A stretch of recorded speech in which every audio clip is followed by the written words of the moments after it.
तुळजाभवानी मंदिर समोरील बांगड्या विक्रेत्या महिलांची हलाखीची परिस्थिती. बांगडी विक्रेत्या महिलांनी मांडल्या व्यथा. काय आहेत त्या पाहूयात. आम्हाला कोण पोरगा नाही, नवरा नाही, लेकर नाही. याच्यावर एक पोरग वारले, त्याचं पोरगा आहे, पोरगी माझ्यापाशी आहे सांभाळते. मला या जागेवर उठवायचंच नाही. आम्ही काय करून खाणार? जागा काय जगायचं तर आम्ही 4 बांगड्यावर जगतो त्या. आम्हाला ह्याची पर्यायच नाही कुठं. आम्ही इथून हलणार नाही. आमची हीच आहे बघा हे मागणी. नाहीतर आम्ही पण फाशी घेऊन मरणार, नाहीतर काहीतरी राखेत टाकून जळून येतात चौकामध्ये आम्ही पेट्रोल टाकून जळून मरणार. आम्हाला आधारच नाही कुणाचा या बांगड्याशिवाय दुसरीकडं. मग आम्ही काय जगायचं? कशावर काय? कुठं काम होत नाही आम्हाला, कुठं नाही. आम्ही 30-35 वर्ष झालं आम्ही इथं बांगड्या ऐकून खाता. आम्हाला हे जागेवर आम्ही उठवू शकत नाही. कोणताला काळी मी इथेच आहे त्या चौकात म्हातारी झाले. आता आम्हाला उठबस होणार नाही. आम्ही इथे तुम्हाला रस्ते सोडून तुमच्या अधिकाऱ्याच्या माणसं आले की आम्ही उठून झाकून ठेवता दुकान. असं जगता आम्ही. तुम्ही बी जागा, आम्हाला बी जगू द्या. आमचे हात जोडून तुम्हाला येऊन म्हणे. दुसरं काय आमचं म्हणणं? वर्षापासून धंदा करतात. आता लय दिवस झाले, 15-20 वर्षापासून. 20-25-30 वर्ष होतात. 30 वर्ष झालं चौकात आहे मी. नानाच्या हॉटेल सोडल्यापासून इथंच आहे. तुमचा कुटुंबाचा उदरनिर्वाह ह्याच्यावरच आहे का? मग सगळं आमच्या घरात दारुडे, ती माणसं आहे, ती नवरा दारू पिऊन मरून गेला. एक लेकरू हा, आता त्याचे लेकर आहे. ते काय तर आमच्या मागं फायनान्स असते. आम्ही बी कसं जगला रस्त्यावर अंबाबाईच्या जीवावरच.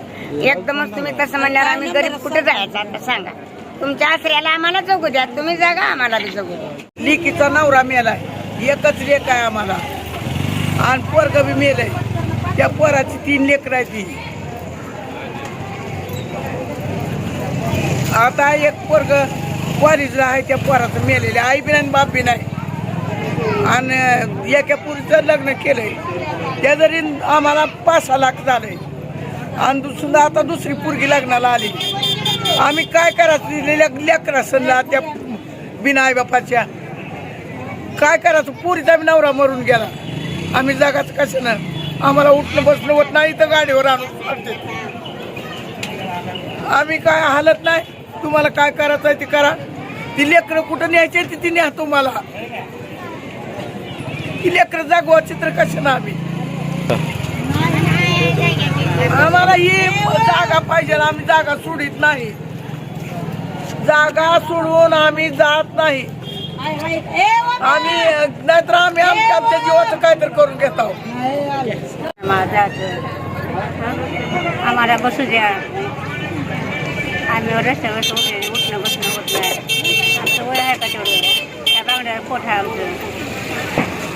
तुमच्या बरोबर आम्ही इथं बसलो. तुम्ही आम्हाला हाती जरा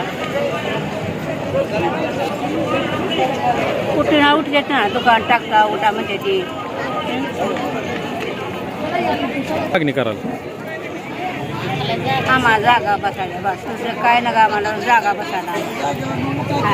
उठायला जागा. कोण आम्हाला येऊन मारते मारू द्या.